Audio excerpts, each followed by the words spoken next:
Ancient cities thrived on technologies we have only begun to understand.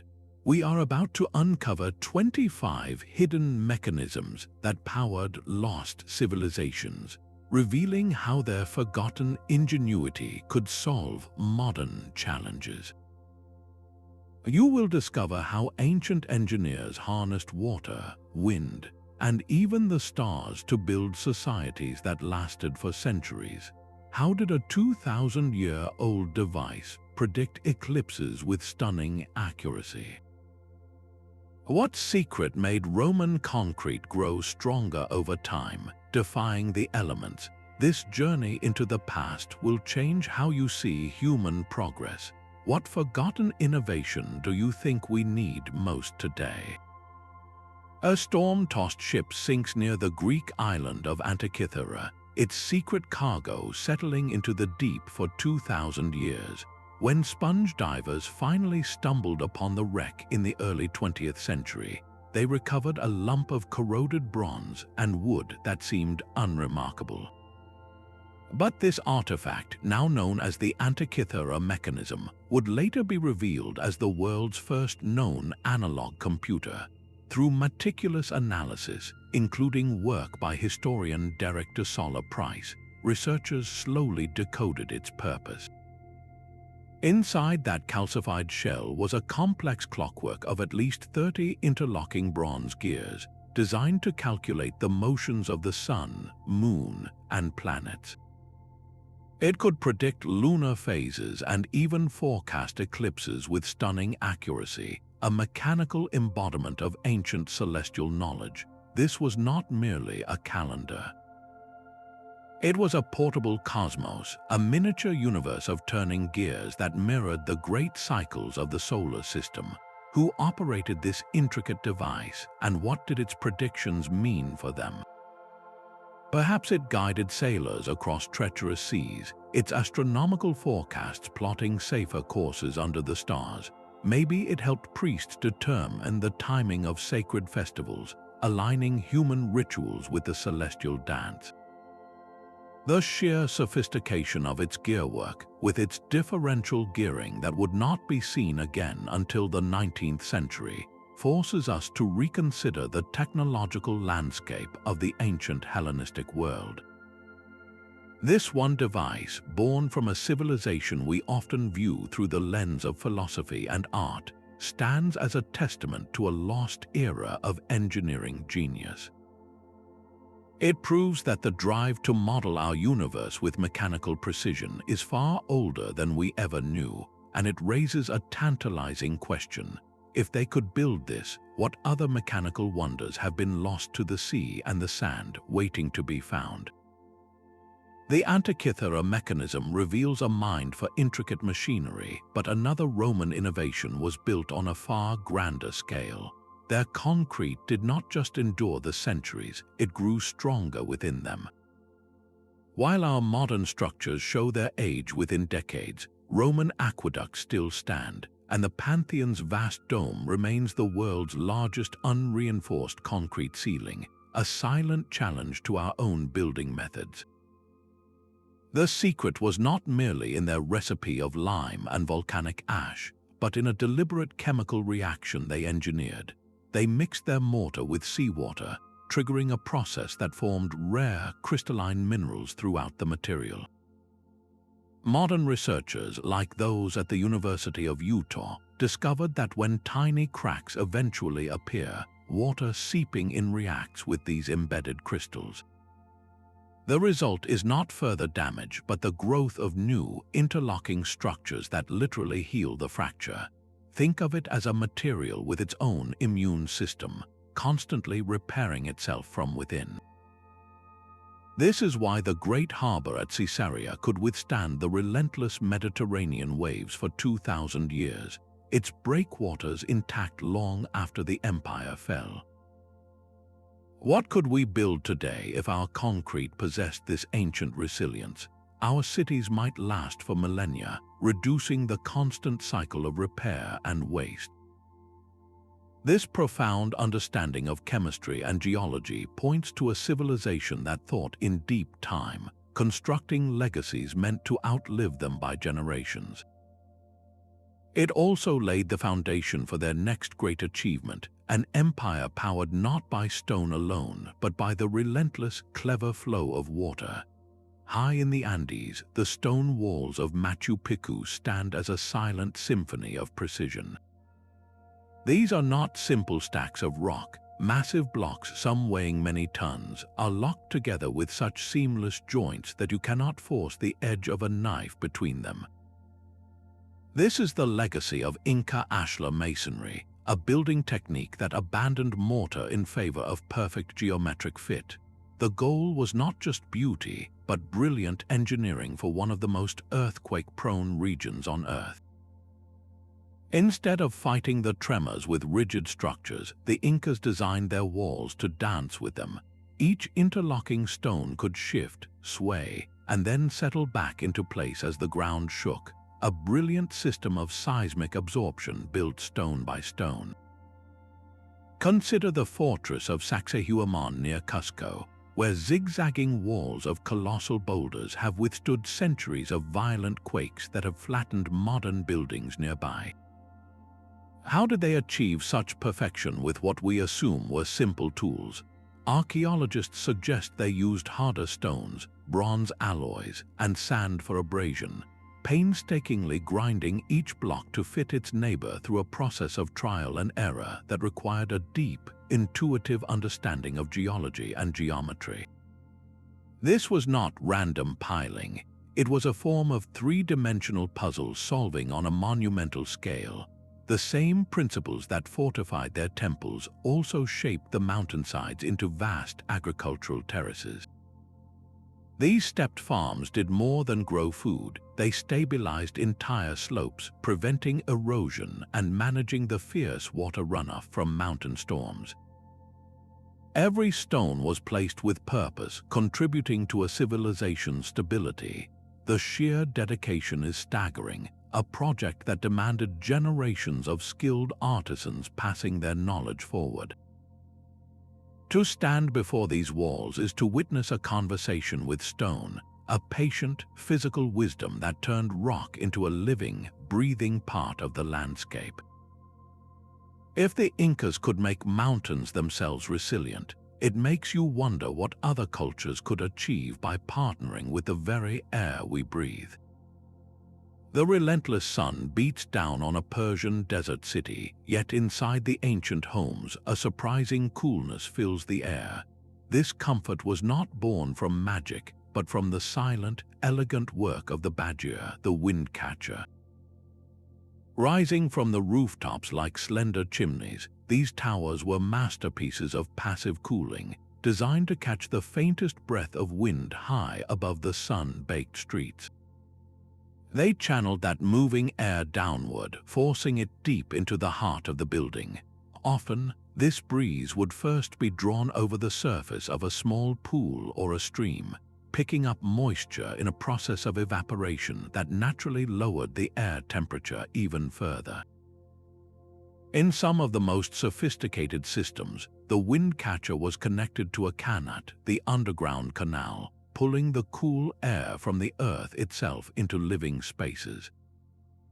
Cities like Yazd became famous for these structures, their skylines a forest of badgers that made life not just bearable but prosperous in one of the world's most extreme climates.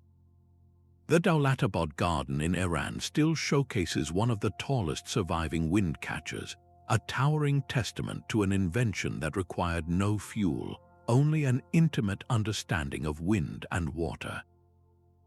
Experts like Dr. Kaveh Madani point to these systems as brilliant examples of sustainable design, long before the term was ever coined. They manipulated the basic principles of thermodynamics not with complex machinery, but with clever architecture.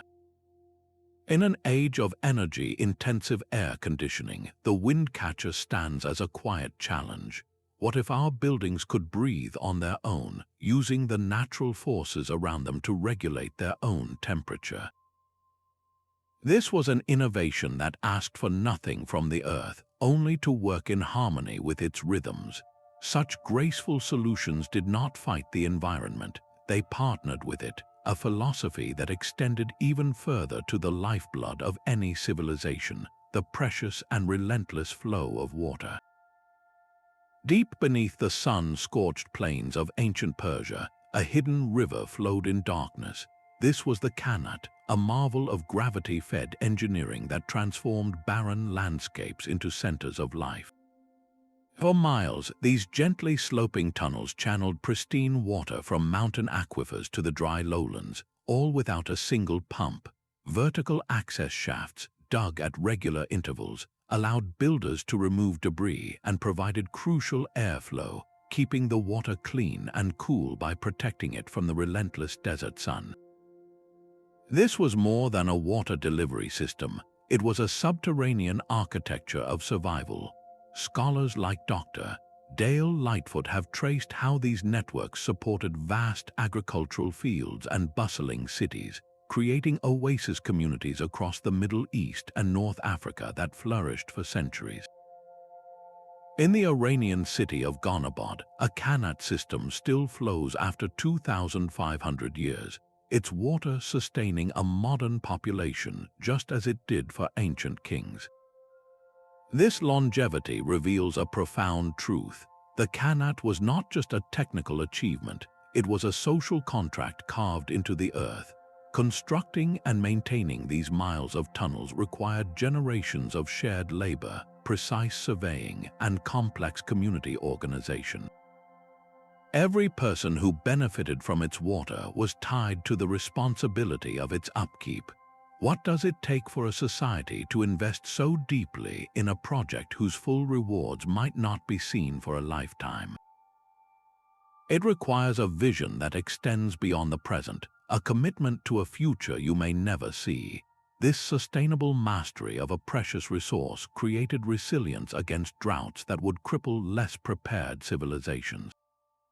The Qanat stands as a lesson in collective foresight, a testament to what humans can achieve when we work with gravity and geology instead of against them. This ancient wisdom of drawing life from the deep earth finds a stunning parallel in another part of the world, where communities did not tunnel down for water, but built magnificent monuments to reach it, the breathtaking Stepwells of India. Descending into a stepwell is like walking into an inverted palace. These were not mere holes in the ground, but breathtaking architectural feats carved deep into the earth across the Indian subcontinent. Take Chand Baori, a colossal structure with 3,500 narrow steps cascading down 13 stories into a placid, green pool. This intricate geometry was not for dramatic effect. It was brilliant engineering designed to manage the extreme seasonal shifts of the monsoon. During the relentless rains, the vast stepped corridors would slowly fill, capturing millions of gallons of precious water. Then, as the brutal dry season returned, the receding water level remained accessible, step by step, all the way to the bottom. But these wells served a purpose far beyond simple storage. Their deeply shaded steps and cavernous interiors created a natural refuge from the scorching heat above, becoming vibrant community centers where people gathered, traded news, and celebrated festivals. The magnificent Rani Kai Vav in Gujarat, a UNESCO World Heritage Site, elevates this concept to an art form. Its walls are a gallery of thousands of intricate sculptures depicting deities and mythological scenes, transforming a utilitarian structure into a sacred, subterranean temple. The engineering was just as sophisticated. Precise slopes and filtration systems prevented silt from choking the reservoir, while strategically placed drains managed overflow, ensuring the water remained clean for generations. This was architecture that served the body and the spirit, a perfect fusion of utility and profound beauty. It demonstrates how a civilization's most vital infrastructure can also be its most cherished art, fostering resilience by weaving practical survival into the very fabric of cultural and social life. This deep connection between earthly need and celestial wonder is a thread that runs through many ancient innovations where the patterns of the stars were mapped directly onto the land. A pyramid's shadow slithers down the steps of Kukulkan, a stone serpent brought to life by the equinox sun. This was no accident of architecture. Across the Mayan world, structures like the unique circular tower of El Caracol at Chichen Itza served as precise astronomical instruments. Its narrow windows and corridors were aligned not just to the sun, but to the complex cycles of Venus, a star the Maya associated with war and divine authority. Through decades of patient observation, priest astronomers charted the movements of celestial bodies, compiling their knowledge into intricate bark paper codices. Scholars like Dr. Anthony Aveney have spent careers deciphering these texts, revealing a calendar system of staggering complexity. They tracked a 260-day sacred year alongside a 365-day solar year, synchronizing them in a grand cycle that repeated every 52 years. This was not abstract math, it was the very rhythm of life. Their celestial predictions dictated the optimal times to plant maize and to harvest, turning the chaotic forces of nature into a manageable, predictable schedule that ensured the survival of millions. The appearance of Venus on the horizon could signal the start of a military campaign, while a solar eclipse was a moment of cosmic terror and renewal.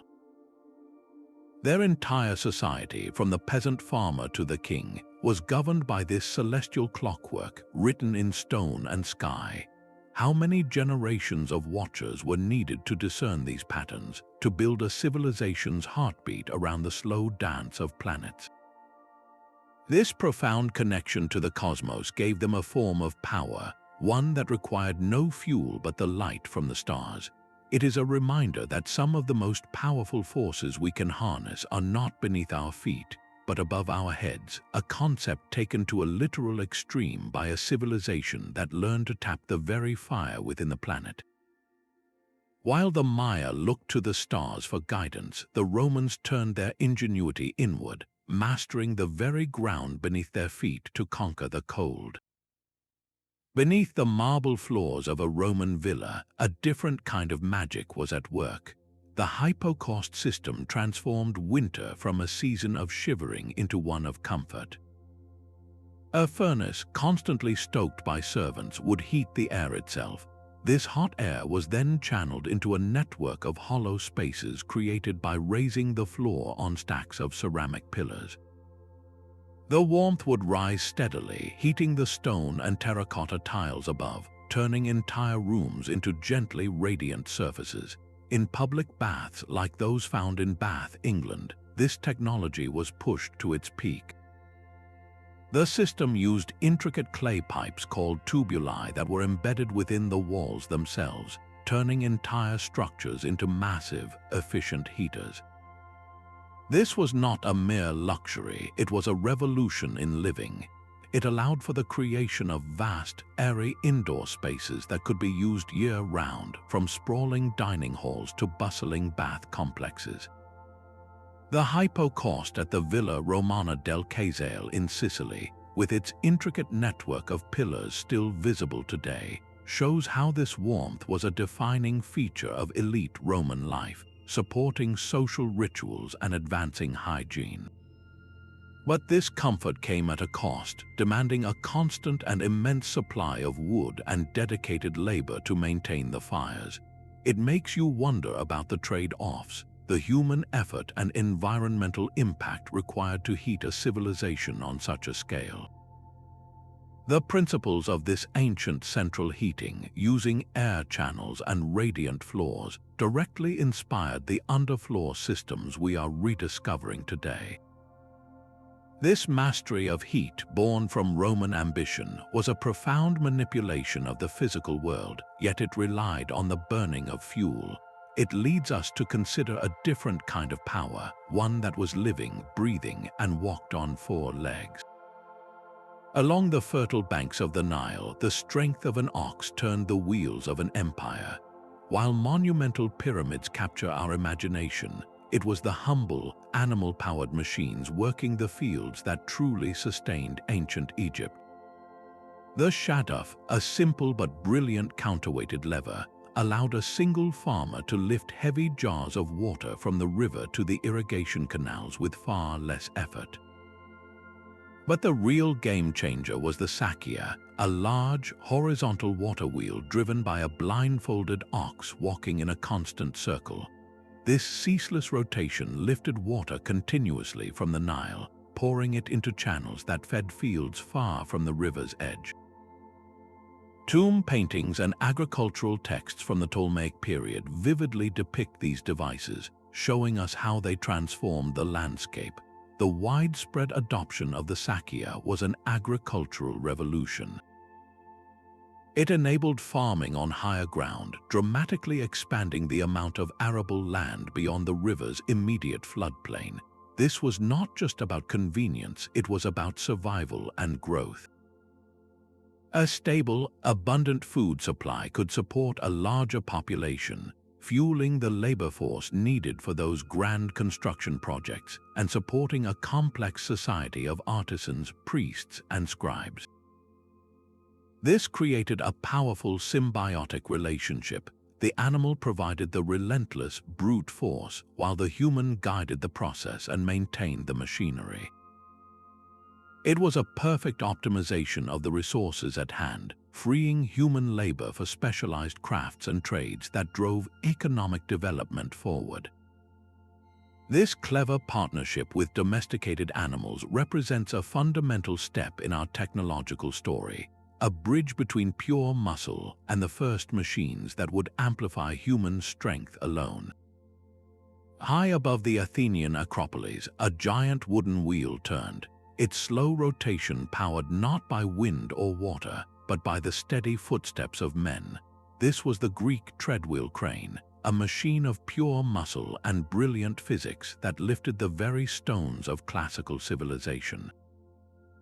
Envision a team of laborers walking endlessly inside a large, spoked wheel, much like a hamster wheel built for human power.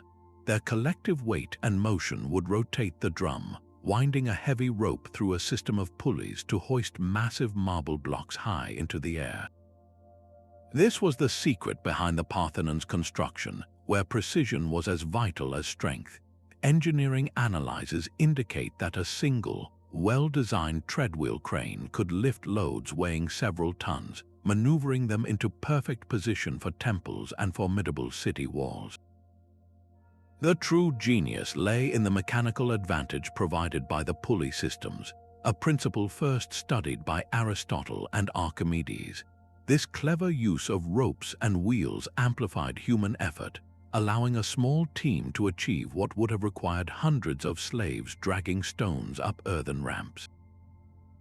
It transformed urban construction, enabling cities to build vertically in dense, crowded spaces, their skylines reaching new heights of grandeur and defense. The sheer physical effort required was immense, a testament to a society that harnessed human power with ruthless efficiency, yet the knowledge did not die with Greece. This technology was preserved and refined, becoming the backbone of medieval cathedral construction centuries later. The treadmill crane stands as a powerful symbol of a simple truth. Human ingenuity can multiply our strength, turning individual steps into collective, monumental achievement. This relentless pursuit of mechanical advantage to conquer weight and height would find its ultimate expression in a machine designed not for creation, but for destruction, the terrifying counterweight trebuchet. A castle wall shatters under the impact of a stone that flew from over a mile away. This was the power of the Chinese counterweight trebuchet, a machine that transformed the very nature of siege warfare. Unlike earlier catapults that relied on the tension of twisted ropes or sinew, this innovation harnessed the relentless pull of gravity itself. At its heart was a massive pivoting beam with a sling for the projectile on one end and an enormous box filled with tons of earth or stones on the other. When the trigger was released, the heavy counterweight plummeted downward, whipping the long arm upward with terrifying speed to launch its payload. Developed to a high art during the Song dynasty, these engines were not just weapons of war.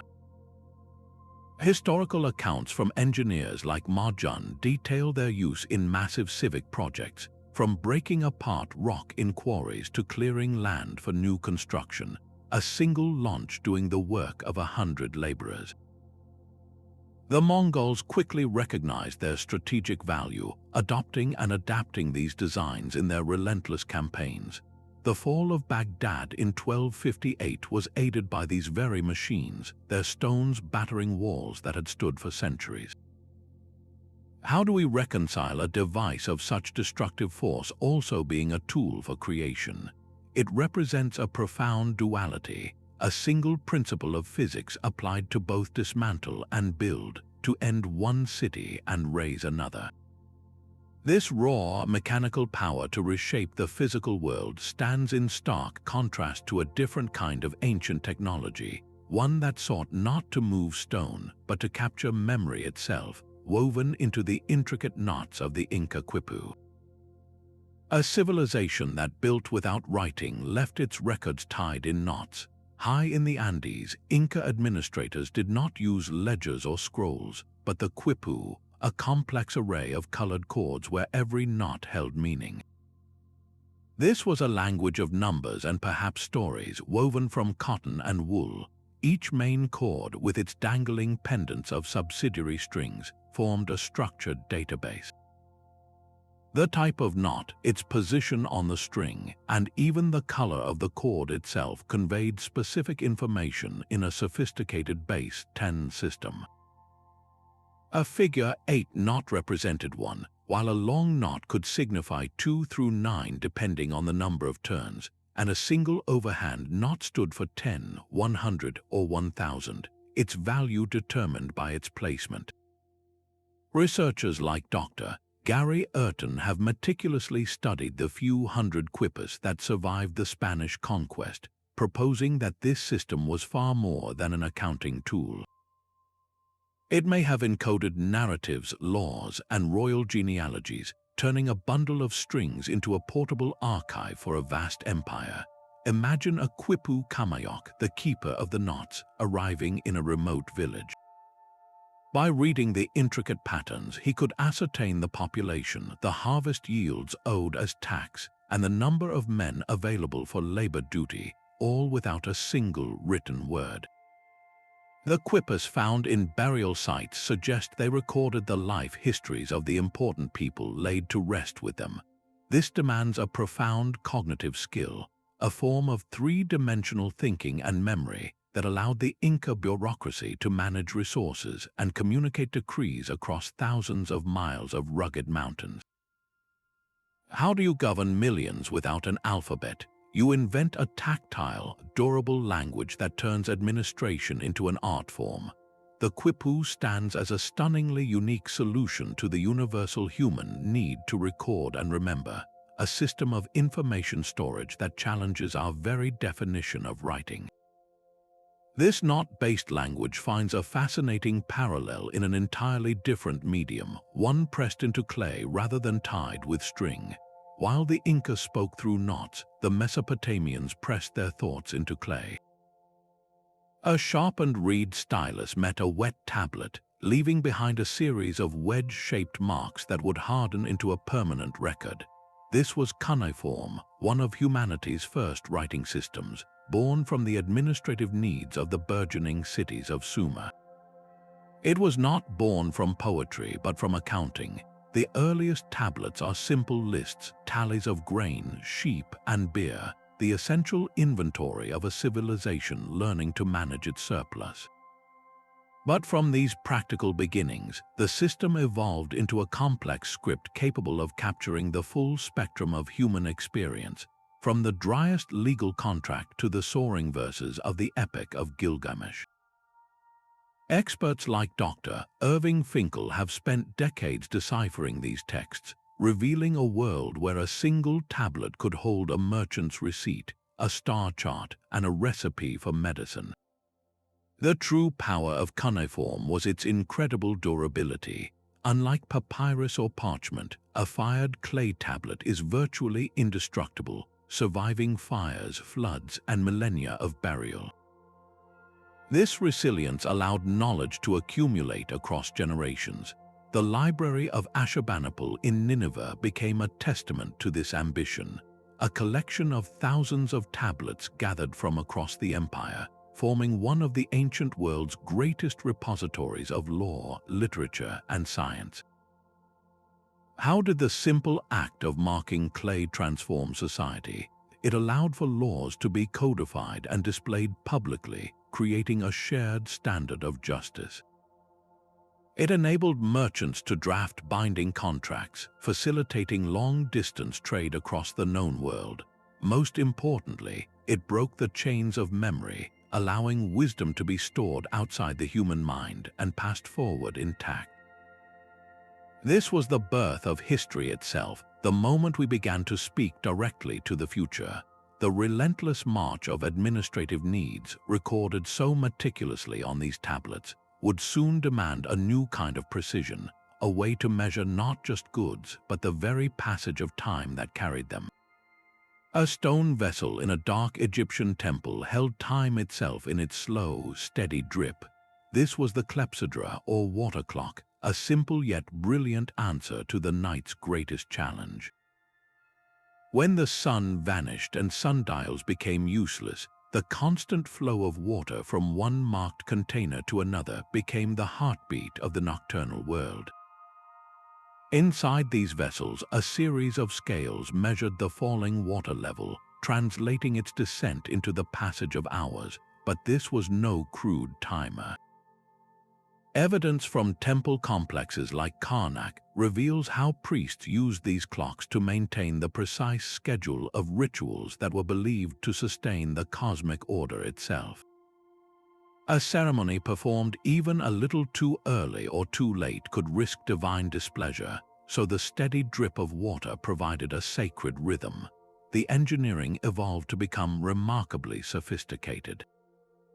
Later clepsydry featured different scales for different months, accounting for the slower evaporation rates in cooler weather to maintain accuracy year-round. This relentless pursuit of precision transformed daily life along the Nile, regulating the work shifts of laborers and the watch duties of guards, creating a society synchronized not just by the sun, but by the measured flow of a common resource. It is a profound thought that the human desire to segment and manage our lives drove us to harness the most basic element, water, as a keeper of time. This simple mechanism, born from ritual need, would become the direct ancestor of the intricate mechanical clocks that would later mark the hours in medieval Europe. The steady, silent rhythm of the water clock finds a strange and beautiful echo in another ancient innovation, where architecture itself was designed not to measure time, but to capture and transform sound. A single whisper torn from an actor's lips on the stone stage floats upward to the very last row of the Epidaurus Theater, reaching a listener's ear with uncanny clarity. This was not magic, but the product of acoustic engineering perfected over 2,000 years ago. Greek architects designed their amphitheaters as grand instruments, sculpting the very landscape to capture and carry sound. The secret lay in the synergy of form and material. The steep, fan-shaped arrangement of limestone seats acted as a massive filter. Its precise geometry and rough texture effectively broke up and absorbed the low-frequency murmur of the crowd, the rustling of wind, the general noise of the city.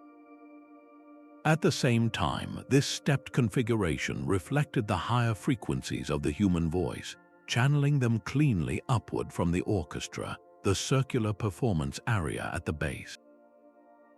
Modern acousticians, using sophisticated sound mapping equipment, have confirmed what ancient audiences knew instinctively. The placement of each seat, the angle of the slope, even the density of the limestone were all calculated to create a natural sound amplification system that required no electricity, only genius. This technology was democratizing. In Athens, theaters like the one dedicated to Dionysus could hold thousands, allowing every citizen, regardless of wealth, to participate in the foundational rituals of their culture. They gathered to witness the tragedies of Sophocles and the comedies of Aristophanes, their shared laughter and gasps of horror echoing through a space designed to unite them. The experience was profoundly immersive, binding the community through stories heard in perfect unison. What kind of society invests so deeply in the clarity of the spoken word? One where public debate and artistic expression are the pillars of civilization. The flawless acoustics of Epidaurus, a venue still in use today, stand as a testament to a civilization that understood a profound truth. To be heard is to be understood, and to be understood is the first step toward a shared civic life. This mastery of manipulating waves of sound finds a fascinating parallel in an ancient innovation that sought to control a very different kind of wave, the behavior of light itself. A darkened room in ancient China held a secret window to the world. The philosopher Mozi described this phenomenon, the camera obscura, where a single, tiny hole in one wall could project a living, moving image of the outside scene onto the opposite surface, perfectly detailed but magically inverted. This was not a trick of the mind, but a profound demonstration of optical principles understood centuries before similar devices appeared in Europe. Light traveled in straight lines, and by passing through that minute aperture, it painted a precise, albeit flipped, picture of the bustling street or the quiet garden outside. For scholars and artists, this simple box or room became a revolutionary tool. It allowed them to trace the precise outlines of landscapes, study the intricate patterns of solar eclipses safely by observing the projected image, and comprehend the fundamental behavior of light itself. Some classical texts even suggest its use in cartography for creating more accurate maps or in divination, interpreting the world's reflected movements. Imagine the wonder of watching a solar eclipse play out as a shimmering, inverted crescent on a wall, a safe and steady observation of a terrifying celestial event. From this most basic concept, a hole and a dark space, sprang a lineage of inquiry that would eventually lead to the telescope, the camera, and our entire modern understanding of optics. It proves that profound innovation often begins not with complex machinery, but with a quiet, curious observation of the natural world. This mastery of light for understanding one's surroundings finds a parallel in a very different challenge: the art of navigating a featureless, sun-bleached sea. A wooden disc marked by the shadow of a central gnomon became a Norse sailor's guide across the trackless ocean.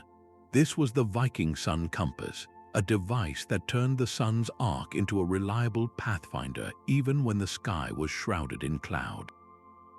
But how could they navigate when the sun itself was invisible? Legends speak of the solarstein, the sunstone, a mysterious crystal that could reveal the sun's position by filtering polarized light. A navigator would hold this crystal up to the overcast sky, rotating it until it achieved a specific brightness, thus pinpointing the hidden sun's location with startling accuracy. The discovery of an artifact like the Qanat disk, a fragment of a wooden dial found in Greenland, gives us a tangible link to this practice. This was no generic tool. It was precisely calibrated with engraved lines for a specific latitude, a personal chart carved in wood for a particular stretch of the North Atlantic. This combination of simple mechanics and sophisticated mineral science enabled voyages of staggering distance, from the settlement of Iceland to the rugged coasts of Greenland. It was almost certainly aboard the ships that briefly touched the shores of Vinland, in what we now call North America, a journey that would have been unthinkable without such a method for holding a true course. Their navigation was a powerful fusion of empirical observation and deep-seated myth. where the sunstone's magic and the compass's geometry worked in concert to feed an insatiable spirit of adventure. This ingenious use of celestial guidance on the open sea was perfectly matched by another maritime breakthrough, one that harnessed the wind itself with revolutionary efficiency: the Lateen sail.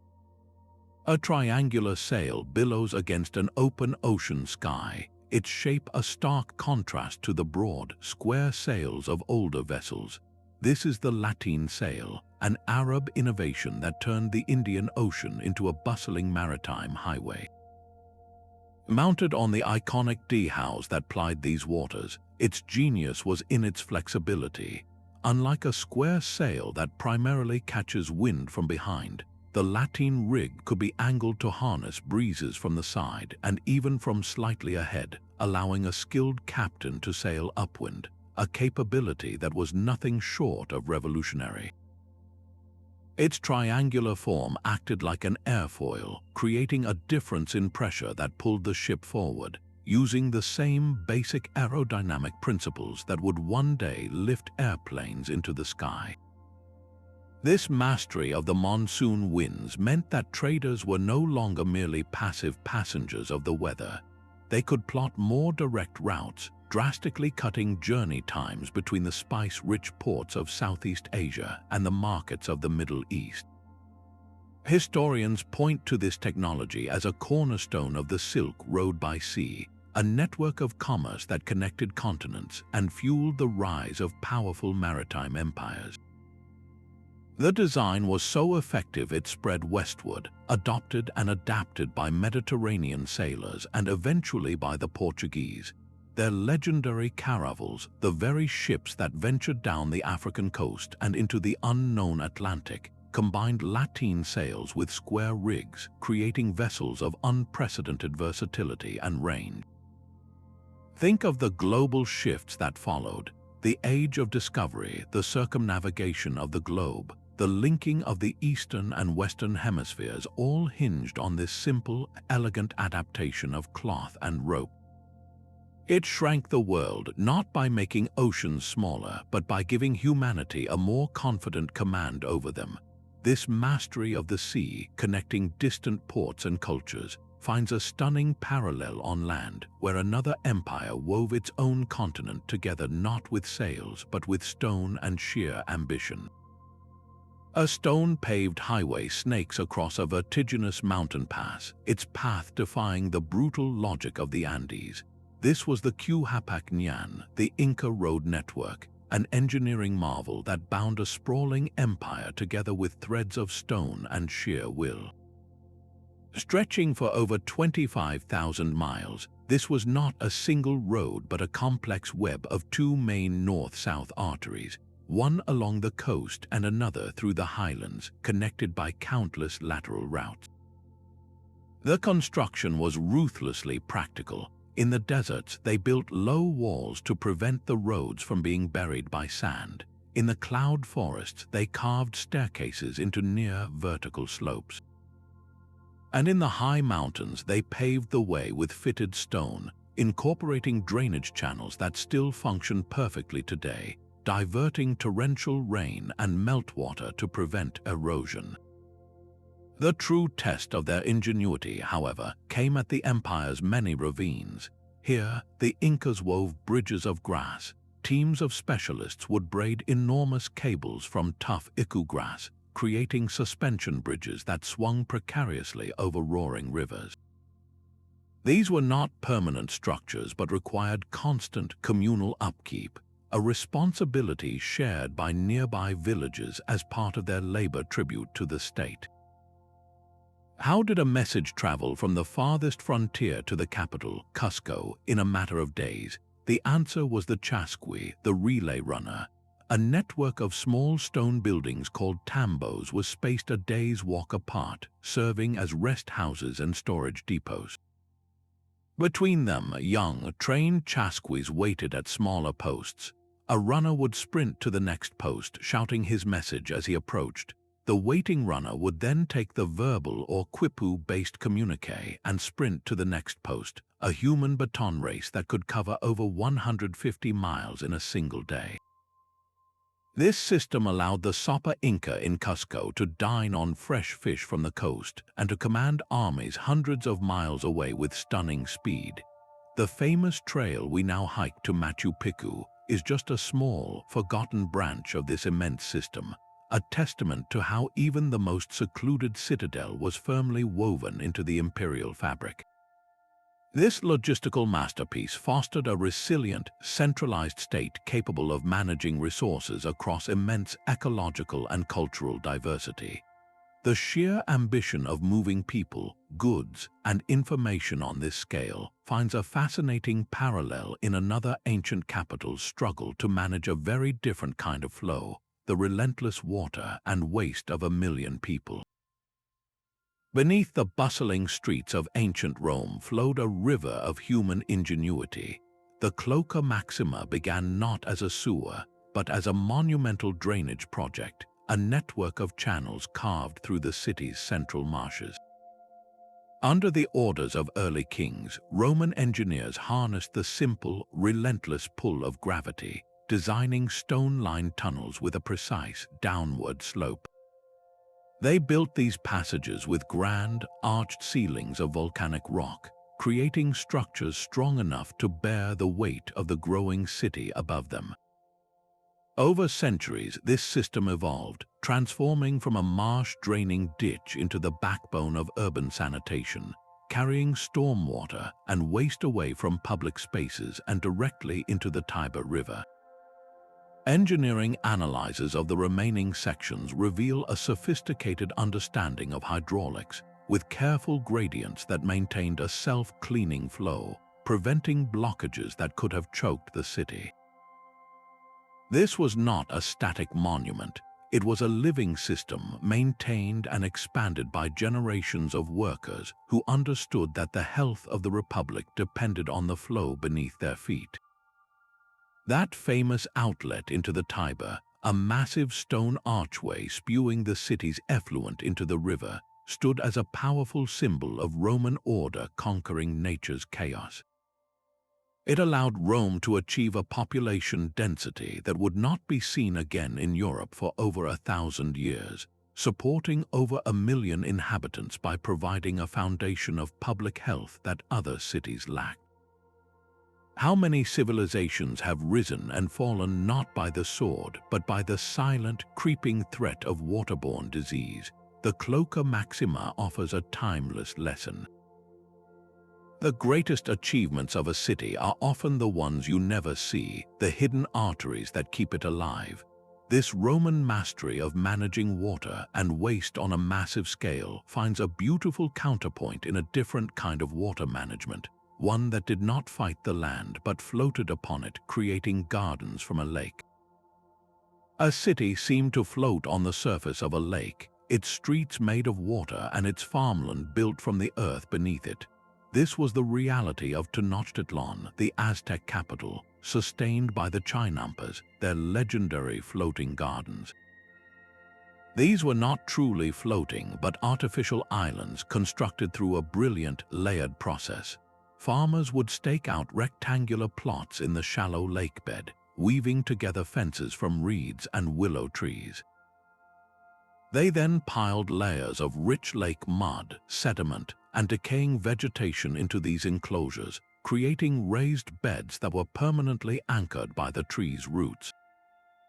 The surrounding water acted as a natural irrigation system, its moisture seeping into the soil, while the canals between the islands became thriving aquatic ecosystems.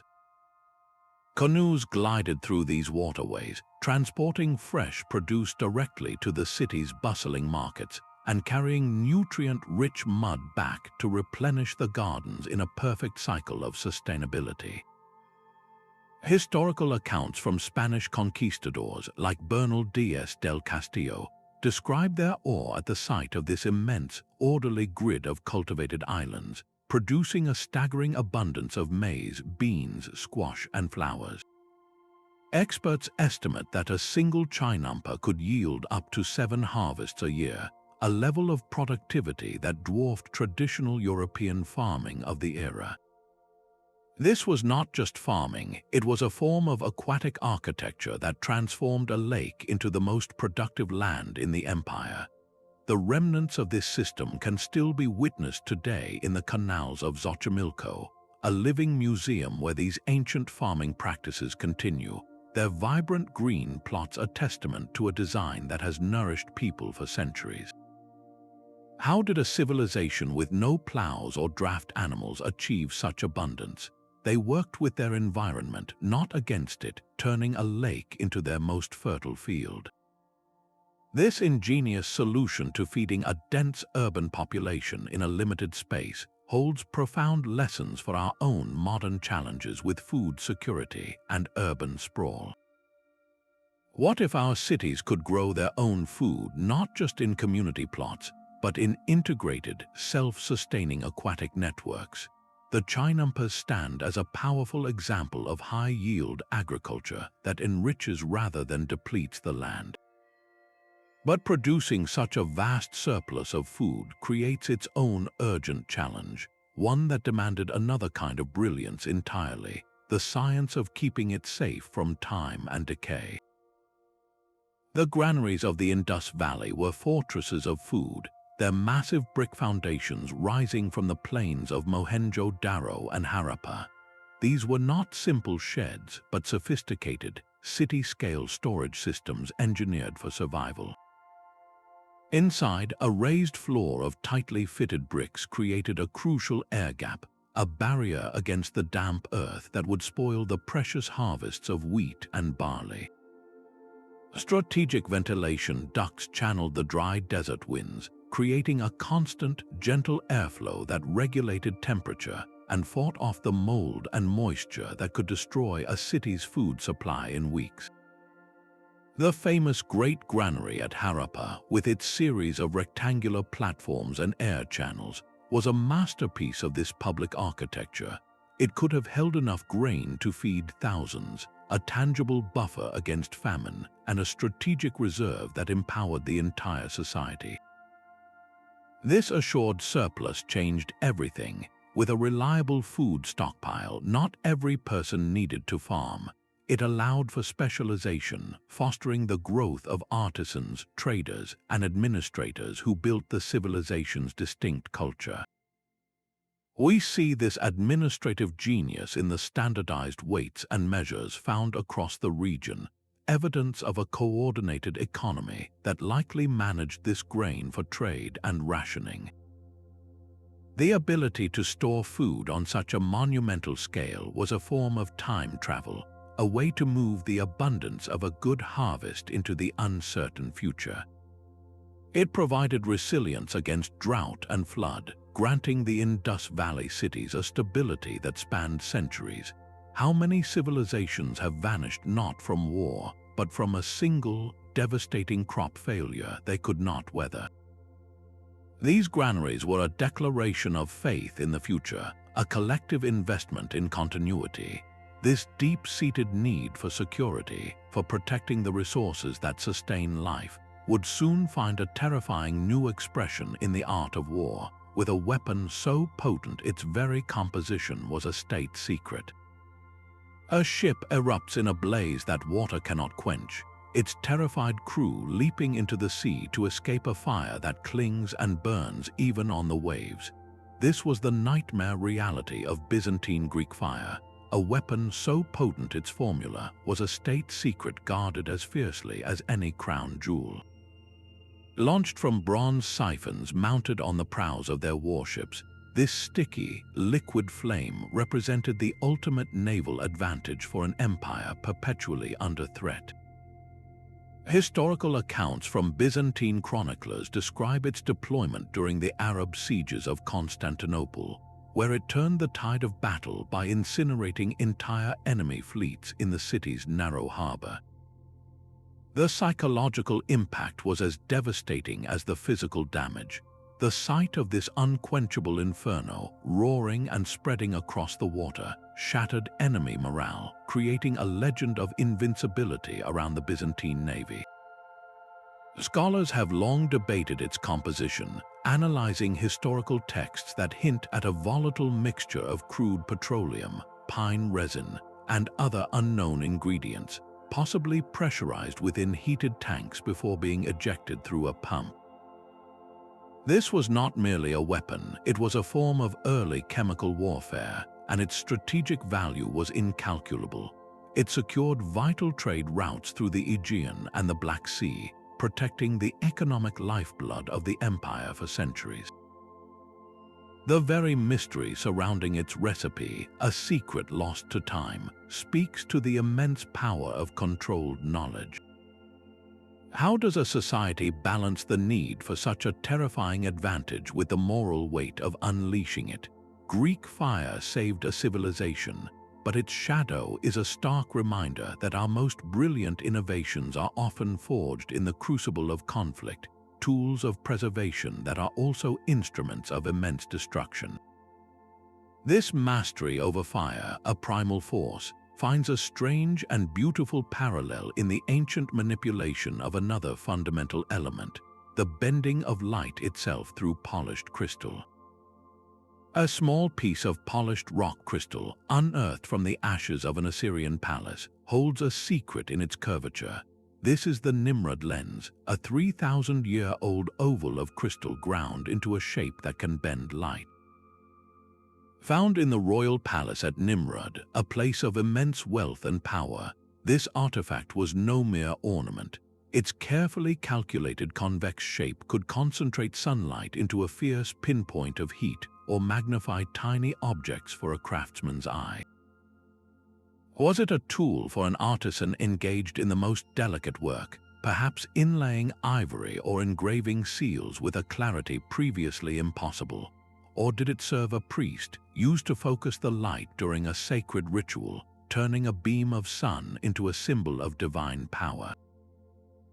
Experts continue to debate its primary purpose. Some, like astronomer Giovanni Pettinato, have even proposed it could have been part of a simple telescope, a device for observing the heavens that would not be officially invented for another 2 millennia. Whether for starting fires, for magnification, or for viewing the stars, the Nimrud Lens proves one thing unequivocally. Someone in the ancient world was experimenting with the principles of refraction, actively shaping materials to enhance human vision and control light itself. This was not a passive observation of nature, but an active manipulation of it.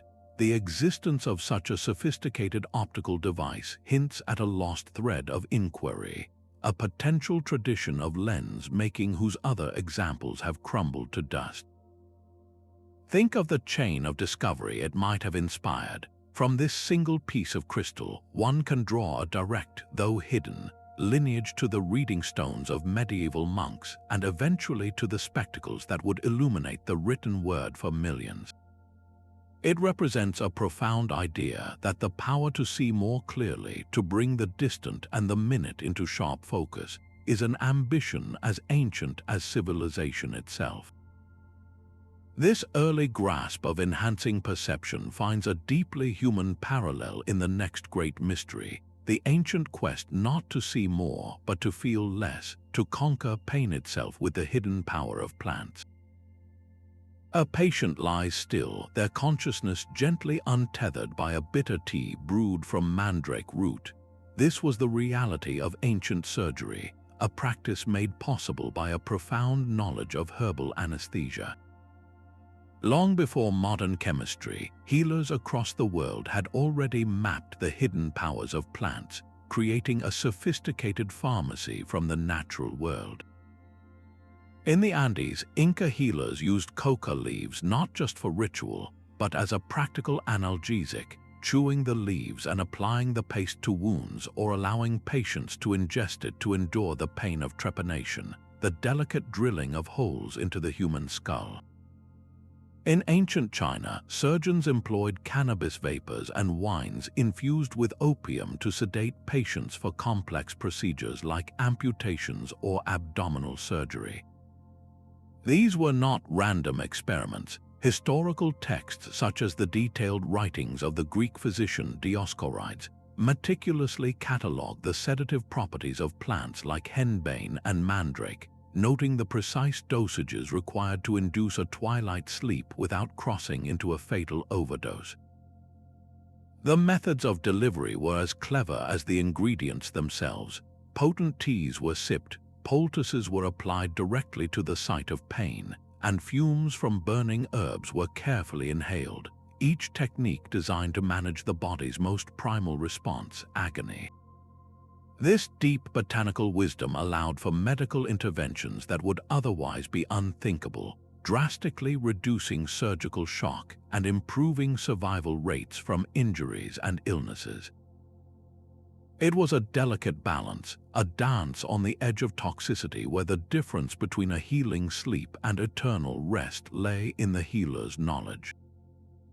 How many lives were saved, how much suffering was alleviated by this ancient understanding of nature's chemical language.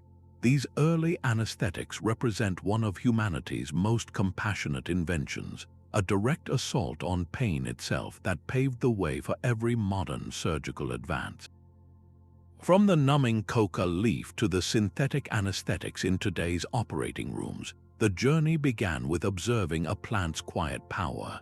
This final mechanism brings our count to 25, a testament to the forgotten ingenuity that powered lost civilizations. But the true legacy of these discoveries is not just a list, it is a question that echoes into our own time. The ingenuity of these 25 mechanisms did not bloom in a vacuum. Each was a direct response to the relentless pressures of a specific time and place, a brilliant solution carved from necessity. The windcatchers of Persia and the Qanats beneath them were born from an existential battle against desert heat and water scarcity. The Roman Hypocaust and the Inca road network were forged by the immense logistical demands of holding sprawling empires together. This pattern is clear across the centuries, innovation emerging where human ambition met a formidable environmental or social wall. But these inventions rarely stayed isolated. They traveled, carried along the bustling trade routes of the ancient world.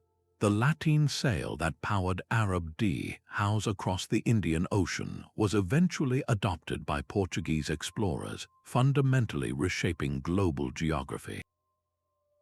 The principles of the Greek treadwheel crane were preserved and adapted to build the soaring cathedrals of medieval Europe. This cross-pollination of ideas along the Silk Road and other pathways created a shared technological heritage, proving that human progress has always been a collaborative, if often unseen, project. So why were so many of these brilliant systems lost? The reasons are as complex as the mechanisms themselves. Sometimes it was the sheer collapse of a society, as with the Indus Valley civilization, whose granary designs and standardized weights faded from memory with their cities. Other times, the knowledge was held in fragile oral traditions or depended on specialized artisan guilds that were dispersed by war or economic change. The secret of Greek fire died with the Byzantine engineers who guarded it, while the full linguistic code of the Inca Quipu may have been lost when the Spanish dismantled their administrative class. Materials, too, betray us. The Antikythera Mechanism's corroded gears are a stark reminder that wood and bronze rarely survived the millennia, unlike the fired clay of cuneiform tablets. This history forces a humbling realization: technological progress is not a straight, ever-ascending line. It is a fragile, branching river that can sometimes run dry, its most fertile ideas buried by the sands of time. Yet this very fragility is what makes their rediscovery so vital today. We live in an era facing its own existential walls, from water shortages to unsustainable energy demands. The ancient world holds a vast, untapped library of sustainable solutions. Imagine integrating the Chinampas' closed-loop aquaculture with modern urban farming, or applying the self-healing chemistry of Roman concrete to our own crumbling infrastructure. Scholars increasingly point to the power of blending this recovered indigenous knowledge with contemporary science. creating hybrid solutions for challenges like climate change that are both innovative and time-tested. The true legacy of these 25 mechanisms is not merely a list of curiosities. It is a profound reminder of our shared, innate drive to overcome obstacles, a testament to the creativity that flourishes when we work in concert with our environment rather than against it. Their silent, waiting wisdom asks us one final, pressing question. Which of these forgotten innovations will we be wise enough to resurrect next? Every one of these 25 mechanisms, from the celestial gears of the Antikythera device to the pain-quieting power of herbal anesthesia, reveals a fundamental truth about our shared human past. These were not isolated flashes of genius, but profound expressions of creativity and resilience. Each invention was a conversation with the environment, a partnership with the physics of our world that powered societies for centuries. They offer us more than just a glimpse into a lost world. They provide a vital blueprint for our own future. The self-healing concrete of Rome could inspire infrastructure that repairs itself, drastically reducing waste. The Chinampas of the Aztecs present a model for sustainable urban agriculture that enriches the land it uses. The windcatchers of Persia show us how to cool our buildings with the breeze itself, not just with immense energy consumption. This ancient wisdom underscores a powerful alternative to our current path, one built on ingenuity and a deep harmony with nature, rather than on brute force and resource depletion. Your journey through these secrets does not have to end here. Let it change how you see the world around you. Look at the cracks in a modern sidewalk and remember the Roman concrete that grew stronger with time. Feel a gust of wind and think of the Persian badgers that turned it into a natural air conditioner. History is not a closed book, but a living library of solutions waiting to be rediscovered. We would love to hear which of these 25 hidden mechanisms amazed you the most. Was it the Inca's knotted language of the Quipu, or the terrifying, unquenchable power of Greek fire? Share your thoughts in the comments below, and if you want to keep uncovering the mysteries that connect us to our shared human heritage, be sure to subscribe for more deep dives into the past.